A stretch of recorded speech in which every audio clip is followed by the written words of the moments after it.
Hello வணக்கம். இது உங்கள் சிவி ஜோன். எல்லாரும் எப்படி இருக்கீங்க? இப்போ பார்த்தீங்கன்னா லைவில் வந்து ஒரு சம்பவம் போகுது. அதாவது முன்னாடிலாம் பார்த்தீங்கன்னா காசிப் பண்ணுறதுக்கு, அடுத்தவங்கள பற்றி பேசுகிறது, ஊர்கழவி மாதிரி பேசுகிறது ஒரு சில குரூப், அந்த அன்பு குரூப் மட்டும் தான் இருக்கும். நீங்கள் பார்த்துருப்பீங்க நிறைய நேரங்களில்.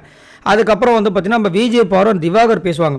இப்போ இந்த பிரஜன் அதுக்கப்புறமா அந்த வயல்கார்டு என்ட்ரி வந்ததுக்கப்புறமா பிரஜன் தான் அதிகப்படியாக பேசுகிறார். அதிலும் குறிப்பாக பார்த்தீங்கன்னா பிரஜனுக்கு அவர் எந்திரிச்ச உடனே அவர் பேசக்கூடிய ஒரே ஒரு விஷயம், எங்கே சுற்றி வந்தாலும் விஜய் பார்வதியை தான் டார்கெட் பண்ணுறாரு. ஏன் விஜய் பார்வதியை நீங்கள் டார்கெட் பண்ணுறதை விட உங்களுடைய கேமை நீங்கள் டார்கெட் பண்ணிங்கன்னா கண்டிப்பாக நல்லா வரலாம். ஏன்னா நல்ல திறமையான ஒரு போட்டியாளர். ஏன் இந்த மாதிரி பண்ணுறான்னு சத்தியமாக புரியல. இப்போ பார்த்தீங்கன்னா பிரஜன், நம்ம அமித் ப்ரோ, அதுக்கப்புறம் வந்துட்டு நம்மளுடைய விக்ரம், இவங்களும் பேசிகிட்டு இருக்காங்க. நடுவில் வந்துட்டு கானா வினோத் வர்றாரு. அப்போ வந்துட்டு பிரஜன் என்ன சொல்ல வர்றாருன்னா, திவாகர் வந்து நல்லா வரும், சரிங்களா? திவாகர் வந்துட்டு சூதுவனம் இல்லாத ஒரு ஆள், இவர் மனசில் வந்து இன்ஜர் பண்ணிகிட்டே இருக்காங்க விஜய் பார்வதின்ற மாதிரி பேசுகிறார். ஏன்னா அவர் செஞ்ச விஷயங்கள் எல்லாத்துக்கும் பின்னாடி விஜய் பார்வதி தான் பண்ணியிருப்பாங்க. கனியோட விஷயத்தை வந்து விக்கல் விக்ரம் சொல்கிறார், அதெல்லாம் வந்து ரொம்ப தவறு, அவர் அப்படி பேசியிருக்கே கூடாது. இல்லை, எனக்கு தெரிஞ்ச அவர் படித்தால் அவர் இந்த மாதிரி பேசக்கூடிய ஆளாக இருக்க மாட்டார், எனக்கு தெரிஞ்சு அதை வந்துட்டு விஜய் பார்வதி தான் சொல்லியிருப்பாங்கன்றார். ஏன் திவாகர் எது செஞ்சாலும் அது விஜய் பார்வதி செஞ்ச மாதிரி தான் நீங்கள் சித்தரிப்பீங்களா? ஏன் அவர் பேசக்கூடிய ஆள் கிடையாதா? பிக் பாஸ் வெளியில் திவாகர் என்னென்ன பேசியிருக்காரு. நான் என்ன சொல்கிறேன்னா, வெளியில் என்ன நடந்தாலும் பிக் பாஸில் ஏன் கொண்டு வரீங்கன்றது தான் இங்கே ஒரு மேட்ரு. அதுக்கப்புறம் திவாகர் எது பண்ணாலும் அது நம்ம விஜய் பார்வதி சொல்லி தான் பண்ணத மாதிரி பேசிகிட்டு இருக்காங்க. அதுலேயும் குறிப்பாக பார்த்தீங்கன்னா சாண்ட்ராவும் இவரும் பேசின ஒரு விஷயங்கள் திவாகர் டென்ஷன் ஆயிருப்பார். வாட்டர்மெலன் ஸ்டார் அப்படின்றத கேவலமாக அவங்க பேசிட்டாங்க அப்படின்னு. என்னென்னா வாட்டர்மெலன் ஸ்டார் அப்படின்றத வந்து வாட்டர் பாட்டில் ஸ்டார்னு வச்சுருக்கலான்னு சொல்லிட்டு கலாச்சிருக்காங்க. ஜாலியாக கலாச்சதை போய் அவ்வளோ பெருசாக பேசுகிறாரு அப்படின்றாங்க.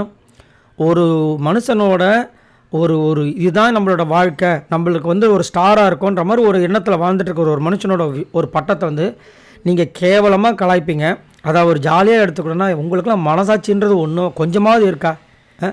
எவ்வளோ ஒரு ஒரு ஒஸ்ட்டான ஒரு இதுவாக இருக்காங்க பாருங்கள். அதுலேயும் வந்துட்டு கூட அமிர்த வேறு வந்து வச்சு கெடுக்குறாங்க. இவரையும் கெடுத்துரு, இவர் தான் நல்லவர் மாதிரி இருக்கார், இவரையும் இங்கே எடுத்து விட்ருவோன்னு.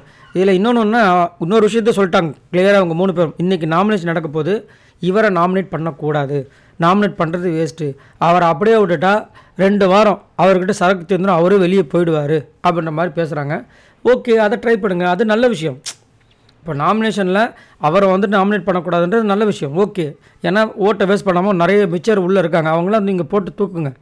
ஆனால் இவர் பண்ணுற செயல்கள் தப்போ சரியோ, ஆனால் அதுக்கு ஃபுல்லாக வந்து ரெஸ்பான்ஸ் வந்து விஜய் பார்வதி சொல்கிறது, குருட்டு நம்பிக்கையில் சொல்கிறது எந்த விதத்தில் நியாயம்?